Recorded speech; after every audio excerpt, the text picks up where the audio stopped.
السلام عليكم ورحمة الله وبركاته. دباب الشوين الصومالية وان سلام يا والله يقاليقا ولكن كيس قبي على الديد وحن قال لي يا أرنكا أنا نفتح إذا ما ضل تقال إثيوبيا المشاهدين تا يدلكود يقاردود يدلكود إثيوبيا كلا تقال ما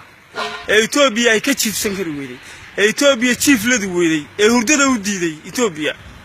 أمريكا دول الصومالية صوق قلان دول كودي صوق قلان أما قبل كم من الصومالية صدقان عافانا ما نختاروا تجا أنت لقبت إثيوبيا لوديويا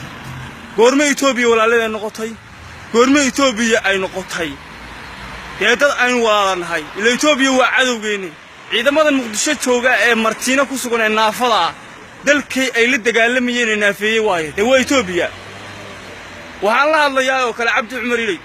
عبد عمر إليو أيوه هدو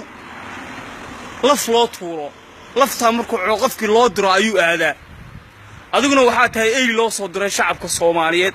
وحاتها أي لو صدر أنو نفتين بابيو وحاتها أي لو صدر شعبك وقادمية إن إثيوبيا وقع إنجليزي أي لفتي ذينا وبكا عبد عمر إلي وحان الشيغيا مركا قنير لقصاصيو أما وحير لقصاصيو أيها شعبك الصوماليات مالين كستبلقيا صولي وحاتها تشاتوس وحاتها عادقاتي وحاتها دمير لاو dadka Soomaaliyeed loo soo diray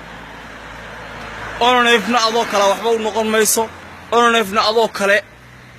waxba baawarkeeda hoos ma dhigi karo oo neef waligeed waa soconaysa waligeedna Itoobiya wala dagaalamsa waligeedna gurigeeda iyo qaaradeeda iyo dhulkeeda iyo ceelasheeda shidaalka iyo macdanteeda Itoobiya kala dagaalamasa oo neef guul baan leeyahay shacabka reer oo neef waxaan u sheegayaa meel kasta ay joogtaan ama shacabka Soomaaliyeed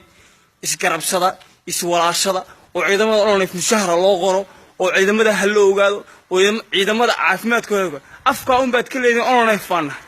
dhaqaale markuu yimaadana buulkaad wada galaysa marka dhaqaalaha loo ururiyo